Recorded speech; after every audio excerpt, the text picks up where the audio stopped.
Bonjour à tous et à toutes. Lors de la création, comme le relate la Torah qui n'est pas un livre scientifique, mais un livre de vie, aucun produit des champs ne paraissait encore sur la terre, et aucun arbre des champs ne poussait encore, car l'Éternel Dieu n'avait pas fait pleuvoir sur la terre, et d'homme il n'y en avait point pour cultiver la terre.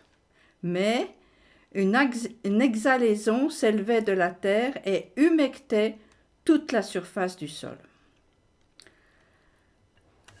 Ainsi, le Créateur a fait dépendre la croissance des produits des champs, d'une part de la pluie et d'autre part de l'homme qu'il a chargé de cultiver la terre.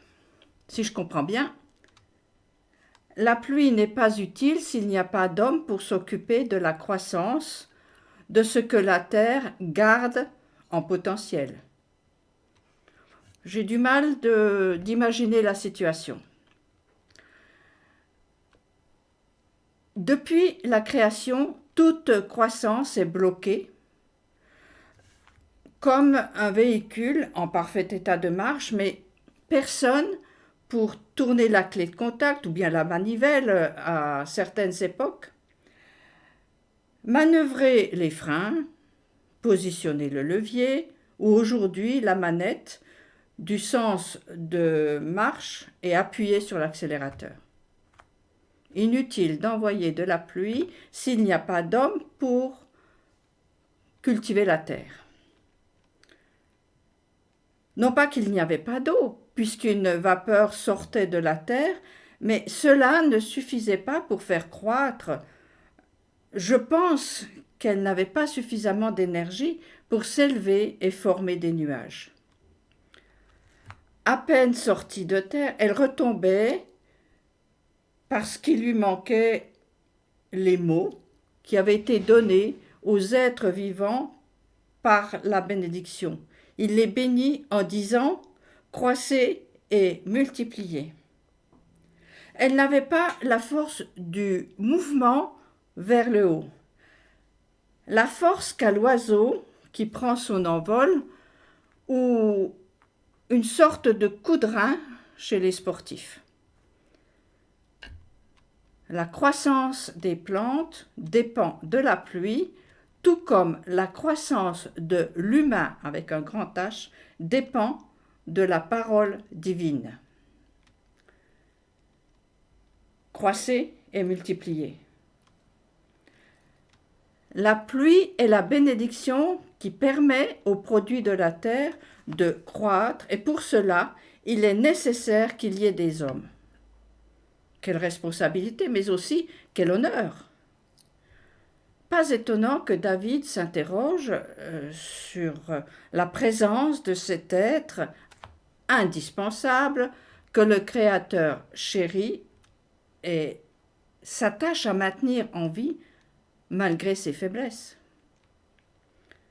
David dit « Lorsque je contemple tes cieux, œuvre de ta main, la lune et les étoiles que tu as formées. Qu'est donc l'homme que tu penses à lui, le fils d'Adam que tu le protèges? Pourtant, tu l'as fait presque l'égal des êtres divins. Tu l'as couronné de gloire et de magnificence. Tu lui as donné l'empire sur les œuvres de tes mains et tout mis à ses pieds. Brebis et taureaux, tous ensemble, et aussi les bêtes des champs, oiseaux du ciel et poissons de la mer, ceux qui parcourent les routes des océans. Éternel notre Seigneur, que ton nom est glorieux par toute la terre. Quel type d'humain est capable d'assumer cette charge? Pourtant, des humains avaient été créés en même temps que les animaux. Alors, qui d'autre alors? Ce sont ceux et celles qui sont capables de s'extraire du milieu des animaux d'écouter l'ordre divin, croissez et multipliez pour eux-mêmes, mais pas seulement. Ce sont des humains, toujours avec un grand H, qui choisissent de cultiver pour améliorer, qui s'engagent de sortir du cycle répétitif de la nature qui ne crée rien de nouveau. Un être humain qui se lève, aime ce qui lui est confié au point de lui faire exprimer ce qu'il a de meilleur. Des hommes et des femmes qui appellent la pluie car ils ont soif de croître et se multiplier. Ils ouvrent grand leurs oreilles, leur cœur, leur bouche pour recevoir et donner, et ce faisant, ils permettent à ceux qui les entourent d'être arrosés, car la pluie bénéficie à tous, tout comme le soleil brille pour tous, et ceci en abondance, sans aucune discrimination. C'est sans doute là une façon d'aimer son prochain et de s'aimer. Permettre que la pluie tombe en se sachant réceptacle de la parole, bénédiction à la manière d'Ézéchiel. La parole me dit, Fils de l'homme, dresse-toi sur tes pieds que je te parle. Un esprit vint en moi lorsqu'elle m'eut parlé et me dressa debout sur mes pieds. Et j'entendis celui qui s'entretenait avec moi. Or, ou bien sur le mode de David, ou plutôt non, de Daniel le prophète. J'entendis le son de ses paroles, et dès que j'entendis le son de ses paroles, je tombai, tout étourdi, la face contre terre. Mais voilà qu'une main m'effleura et me releva, chancelant sur mes genoux et la paume de mes mains. Il me dit, Daniel, homme de prédilection, saisis bien le sens des paroles que je t'adresse et remets-toi d'aplomb, car présentement j'ai été dépêché vers toi. Tandis qu'il me tenait ce discours, je me relevai en tremblant. Ces paroles d'en haut rendent l'homme créatif, comme la pluie féconde la terre. Celui qui les reçoit est le véritable partenaire de celui qui l'a créé selon l'image qu'il s'en est faite. Toutes les richesses sont là en potentiel dans la terre, surtout dans la terre de laquelle l'homme a été tiré.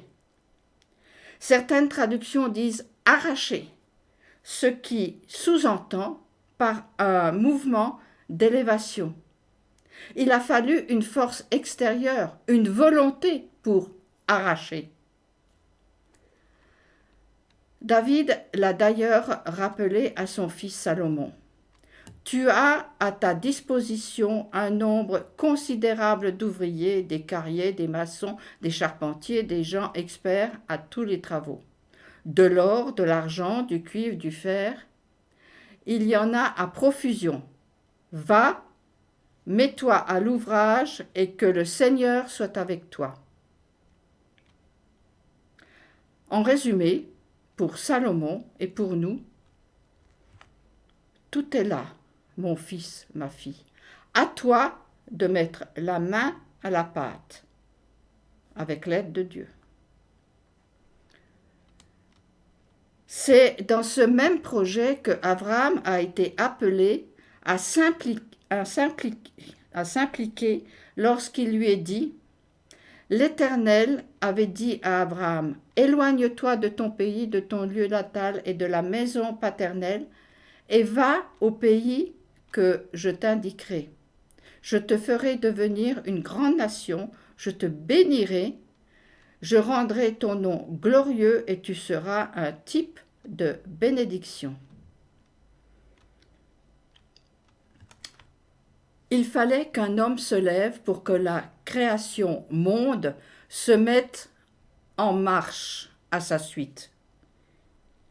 Et il faut des oreilles qui entendent, il faut des réceptacles pour cette eau de vie qui fait croître et multiplier, pas comme les idoles que le père d'Abraham fabriquait, sans force, immobiles sur l'étagère où elles étaient placées. Vanité des vanités, elles étaient lettres mortes. Avec mon mari, nous avons vécu un temps dans une région reculée d'Afrique centrale où il fallait aller chercher l'eau à des puits situés parfois à des kilomètres de notre lieu d'habitation. Et cette tâche était assurée par des femmes. Avec ma culture française, je me révoltais de voir ces femmes porter ces énormes jarres sur leur tête, avec parfois un bébé accroché dans le dos. Ceci sous un soleil de plomb. Où étaient les hommes ? Jusqu'au jour où on m'a expliqué que les hommes ne peuvent pas et ne doivent pas faire ce travail. Ce sont les femmes, les porteuses d'eau, les porteuses de ce fluide vital, comme elles sont les porteuses de vie. Ce sont elles qui donnent la vie. Quelle sagesse, quelle leçon pour moi. Je n'ai jamais oublié cette tradition pleine de sens. La preuve, je vous en parle aujourd'hui. Ce principe existe aussi dans la Bible, où nous voyons Rachel, les filles de Jéthro et d'autres puiser l'eau, sans oublier Myriam, la sœur de Moïse, qui savait où trouver l'eau qu'avait besoin le peuple dans le désert. Ce ne sont pas les femmes en tant que telles, mais ce qu'elles représentent, des réceptacles de graines humaines qui permettent la croissance et la multiplication pour mettre au monde un nouvel arbre fruitier portant des graines. Elles sont comme les oreilles, capables de réceptionner les mots, comme la pluie qui fait germer les trésors de la terre enfouis dans l'Adam. Aujourd'hui, il est beaucoup question de réveil du féminin, de l'être comme une nécessité vitale en ces temps de détresse. Cette détresse n'est-elle pas la conséquence de la sécheresse du cœur ? Nous sommes un peu comme au temps où Jacob, fuyant la haine de son frère, s'est trouvé devant un puits fermé par une lourde pierre. Dans le récit, des hommes étaient là, avec leurs troupeaux. Qu'attendit-il ? Qu'une femme vienne ? La pierre était-elle trop lourde pour eux ? C'est quand le moment de faire du bien ? Voici les raisons bizarres de leur inaction. Le jour est encore long, il n'est pas l'heure de faire rentrer le bétail, abreuver les brebis et les mener paître. Ils dirent, nous ne saurions jusqu'à ce que tous les troupeaux soient rassemblés, on déplacera alors la pierre qui couvre l'orifice du puits et nous ferons boire les brebis. Comme Jacob s'entretenait avec eux, Rachel vint avec le troupeau de son père, car elle était bergère. Lorsque Jacob vit Rachel, fille de Laban, frère de sa mère, et les brebis de ce dernier, il s'avança, fit glisser la pierre de dessus la margelle du puits et fit boire les brebis de Laban. Qu'est-ce qui a donné à Jacob la force de déplacer seul la pierre ? Je crois que c'est l'amour, cette force qui transcende la raison. Il n'y a pas d'opportunité à attendre, pas de procédure ou de rituel à observer. C'est toujours le moment d'agir lorsqu'il s'agit de libérer l'accès au puits de vie. L'amour ouvre les matrices du ciel et de la terre et soulève des montagnes. Il ne pleut pas de bénédiction parce qu'il n'y a pas d'homme qui ait soif de la parole divine. Ils attendent le bon moment, trouvent leur satisfaction dans la vapeur, vanité des vanités, qui ne fait qu'humecter leur vie animale, impuissante à faire croître l'humain et de créer l'abondance. Un proverbe nous dit « Pour l'homme intelligent, le chemin de la vie se dirige vers les hauteurs. Ainsi, il évite les bas-fonds du Sheol. » Et le prophète Ésaïe « Nous grondons tous comme des ours, et tels que des colombes, nous ne cessons de gémir. Nous attendons le droit, il est absent, le salut, il est loin de nous. » C'est que nombreux sont nos méfaits, et nos péchés témoignent contre nous. Oui, nous avons conscience de nos méfaits et nos fautes, nous les connaissons. C'est de s'insurger et renier l'Éternel, de fuir loin de notre Dieu, de ne parler que de violence et de révolte, de recevoir dans le cœur et mettre au jour des propos mensongers. Le droit est forcé de reculer. La justice se tient à distance, car la vérité a trébuché sur la place publique et la droiture ne peut trouver d'accès. Oui, la vérité a cédé la place et quiconque s'écarte du mal passe pour dément. Et l'Éternel a vu, à sa grande indignation, et que c'en était fait du droit. Et il s'est aperçu qu'il n'y avait pas un homme. Il a constaté avec stupeur que nul n'intervenait, alors c'est son bras qui lui prêta assistance, c'est sa justice qui le soutint. Il s'arma de justice comme d'une cuirasse et posa le casque de la victoire sur sa tête. Il endossa comme une draperie de vengeance et s'enveloppa, en guise de manteau, d'un zèle jaloux.